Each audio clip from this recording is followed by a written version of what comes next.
Hello everyone, welcome back to Believer Science Academy Bengaluru. This is topic of the day. Today we'll discuss about urban management in India. Recently, all over the Twitter or X.com as it is popularly said as X.com, there was a discourse, political discourse about mismanagement of urban centers in India. Be it traffic or garbage issue in Namma Bengaluru, be it failure of metro lines in Pune, be it slum management in Mumbai, be it traffic management in Bhopal, be it mismanagement of funds in Hyderabad, or be it any cases in most of the urban centers, or be it death of 9 people because of electrocution in Calcutta. So major urban centers of India are facing one or the other problems. So we'll discuss what are the issues here, what is it happening. So we'll discuss and also provide some best practices around the world and also find some solutions to address these issues. So the today's topic reads flawed fiscal architecture of Indian municipalities. So we'll be discussing on reasons behind all these issues is because of fiscal architecture. So discuss what is the fiscal architecture of Indian municipalities and how you can improve this. Okay. So this is based on an analysis by Tikender Singh Panwar. There is an news article which was covered extensively by most of the newspaper articles. So I have taken up this. So they also talk about municipal bonds as the future of urban India. We'll discuss what are these bonds and how they can be an alternative. First is the urban paradox. What is this urban paradox? To the total GDP of India, urban centers provide 2/3, that is 66.6% of the GDP contribution. That is 2/3 of the GDP contribution is given by these urban centers. And how much fiscal authority do they have? They have less than 1%. That is, the tax revenue control is less than 1%. At cities control less than 1% of the total tax revenue. That is the paradox here. We are contributing 2/3 of all the GDP, meaning the cities or the urban center. But how much of the tax devolution do they have or the control they have? Only less than 1%. So this stark imbalance reveals a fundamental flaw in India's urban fiscal architecture. Cities drive economic growth but lack financial autonomy. That is why you see these stark changes or stark differences or inequality in the cities. Area which is filled with large skyscrapers and another area which is filled with slums. And also you can see at one place there is a grand metro traveling and the next place there is garbage all over the cities. Okay, this is not the case with any city. This is found in almost all the cities in India. Okay, and also it is contributed by the civic sense as well. Recently a Patna metro was inaugurated. Okay, Patna metro was inaugurated recently, and as soon as it was inaugurated, just 2 days after, many people were seen jumping the barricade, many people were seen throwing the gutka, spitting the gutka, etc. It is not just a Patna, it is not case of Patna. These are found in most of the state like cities in India as well. That is a thing for another day. But today we'll keep the discussion to fiscal changes or fiscal needs. Next, understanding the fiscal crisis. Why this fiscal crisis or fiscal mismanagement or this paradox is very significant? Because revenue dependencies. That is, there is a heavy reliance on central and state transfers. Okay, we know that there is devolution from central to the states and from the states to the urban bodies. So first, central is there reluctant to send the transfer the funds to states, and the states are even more reluctant to transfer the funds to the urban centers because the performance of urban centers is taken into consideration when the center devotes the money to state. So what the state feel is, if the urban bodies are not able to perform to the mark, then we will have lesser share in the central devolution of funds, and rest of the things, the tax that is collected by the state, it is also sent to the urban areas, but that devolution is again very less, and add to that corruption. Okay, next, and 19% of revenue loss post GST implementation. So after the GST implementation, most of the states foregone it their taxation powers, and along with the states, many municipal urban centers also lost at least 19% of the revenue because of the GST implementation. And next, decline of octroi or entry tax and the local surcharges. So these were the primary sources of finances for these urban areas, that is octroi, entry tax and surcharges. Because of the GST, they have been removed and there is also decline of these kind of charges. Okay, as a result, they are not able to fund their development, or they are not able to get finances. Next, what is its impact? So the direct impact is municipal governments face unpredictable revenue streams, making long-term urban planning nearly impossible. The fiscal foundation has been systematically weakened. So the major issues of all the urban centers is not the current issue, but it has been because of lack of planning. Okay, mismanagement or misplanning of urban areas. Why there is lack of planning? Because of the availability of or less lack of availability of fiscal funds. When there is lack of availability of fiscal funds, what they focus on? They focus on immediate gains. When they focus on immediate gain, what is going to be hurt here? The future of urban areas. Since they focus on immediate gains, they forget about the future implications. As a result, most of the urban centers are plagued with traffic, are plagued with waste, are plagued with pollution, are plagued with inequalities. Okay, next, inversion of democracy. What is this inversion of democracy? That democracy in India is overly centralized. That is over centralization under the GST regime. That is the taxation powers or the tax collection powers are concentrated at the higher tiers of government, such as center and state. Center and state. So the government of India or the governments of India in the previous terms have realized that the need for the growth has to come from the local governance. So as a result, they introduced 73rd and 74th Constitutional Amendment Act. 73rd was for panchayat systems at the rural level, and 74th was for urban local government. So 73rd Act introduced Part 9 to the Constitution, and 74th introduced Part 9A to the Constitution. This introduced 11th schedule and this introduced 12th schedule. Here 243 to 257 article, and here 243 ZP to some other articles. I'm not able to remember this particular article. So there was lots of articles or schedules or the part were introduced. Why? For urban local governance. So what is the catch here? It is about local governance. But what is happening in reality? Because of the GST, these local governments do not have the GST or taxation powers.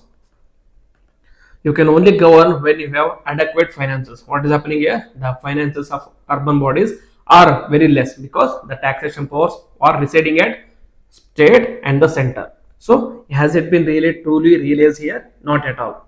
Not really. It has not been realized. The 74th Amendment Act or its idea has not been recognized here or realized here. Next, loss of fiscal autonomy. That is, municipalities stripped of independent revenue generating capacity. As I told you, the octroi or local surcharges were previously the sources of local government, but now they have been removed. Then power versus responsibility. That is, power is centralized at the top, but the responsibility is localized at the bottom. So this is also a democratic paradox. When the power is at a one person, the accountability should also be at that particular person or that particular power. But what is happening here? Power is residing with one person and the accountability or responsibility is residing at another place. So when this is happening, it is called as paradox. Okay, so people are also confused where to ask for the accountability, whether to local government or at the center of the state. That is what is happening. And then consequences of urban governance. Next, poor service delivery. That is, limited capacity to provide basic urban services to the growing populations. Again, when there is more finances, you can bring more people or personnel, we can bring more technology, we can provide more resources. But when the finances are very less, you are not able to provide the service delivery to the standard which the citizens expect. Next, unpredictable revenues. That is, dependency on the transfers create financial uncertainty and planning challenges as well. That is what happened with Nama Bengaluru's metro line. Initially, because of the yellow metro line. Initially, it was to be completed by 2021. Now it is 2026, 2025.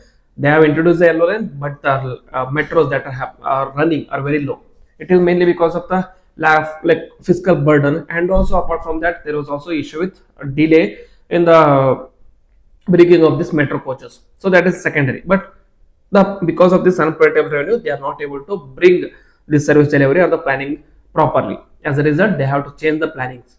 Next, no long-term vision. That is inability to connect or commit multi-year infrastructure and developmental projects. So as I told you, focus is on immediate gains.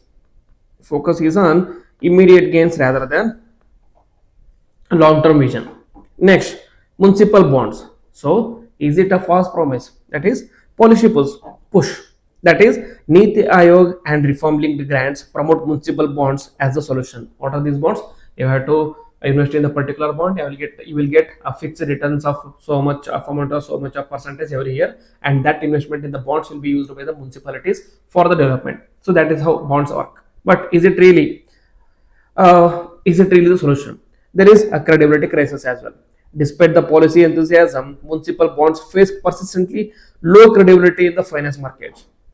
So normally bonds, okay, since these are provided by the government, normally center and the state. Since they have been backed by center and state, these are considered very low risk.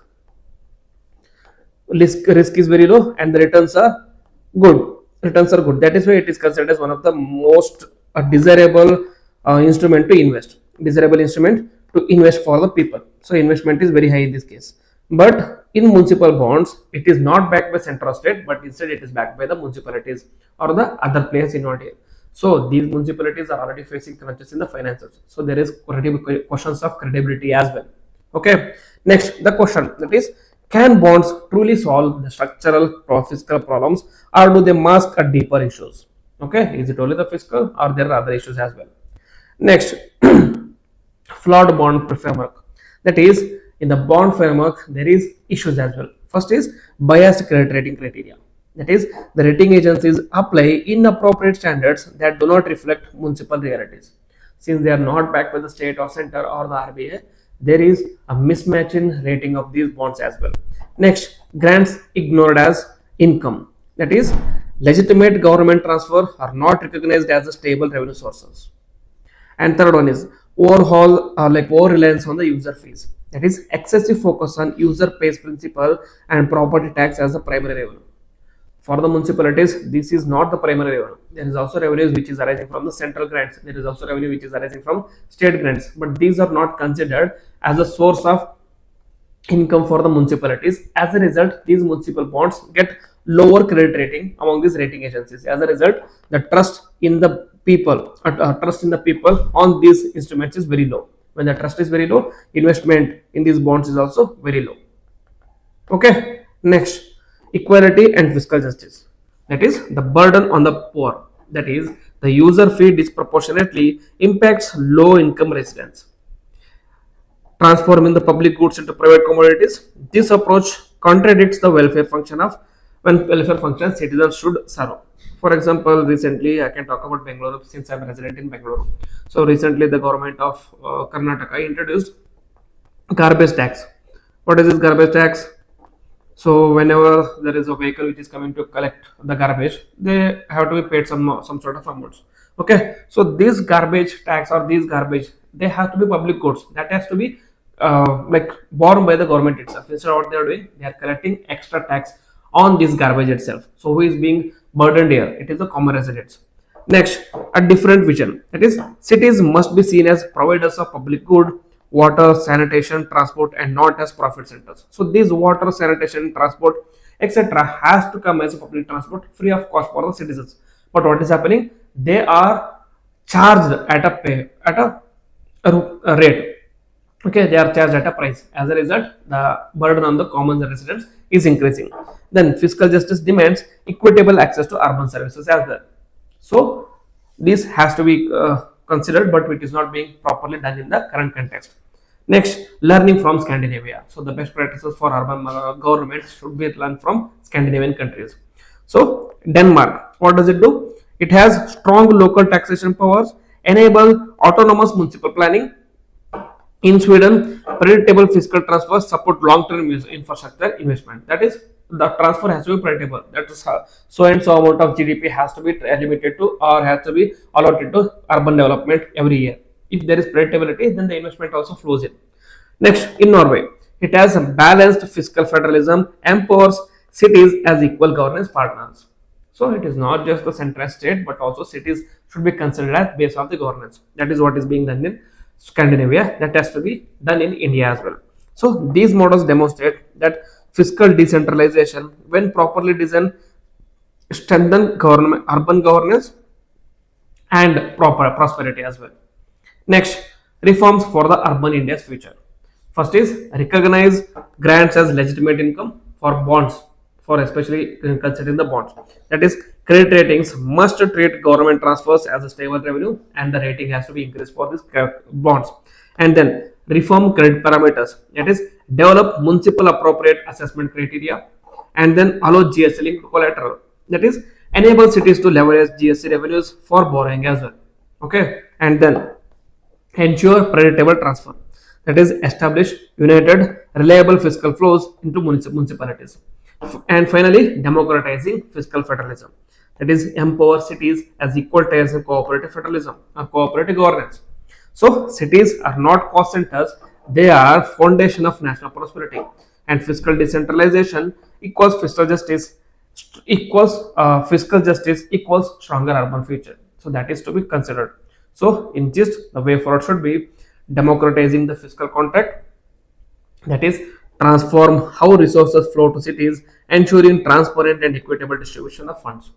Next is empowering cities as equal tiers of governments, equate or elevate urban governments to equal status, granting them autonomy and decision making powers as well. When there is autonomy, when there is decision making power, there will be lesser delays and more faster service delivery.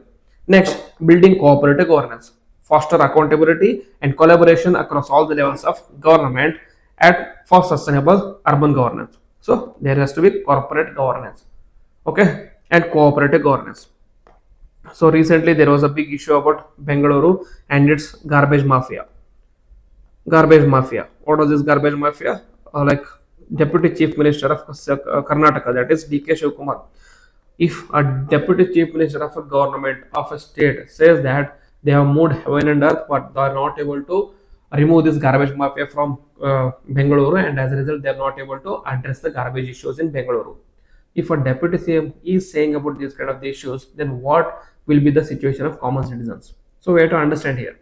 Okay, so these garbage mafia, etc., are a result of misgovernance at the urban level. So the governance has to be improved to address these kind of garbage mafias and bring back the Bengaluru to its glory days. So this is about urban mismanagement and the solutions for urban infrastructure in India. A solution for growth of urban institutions in India.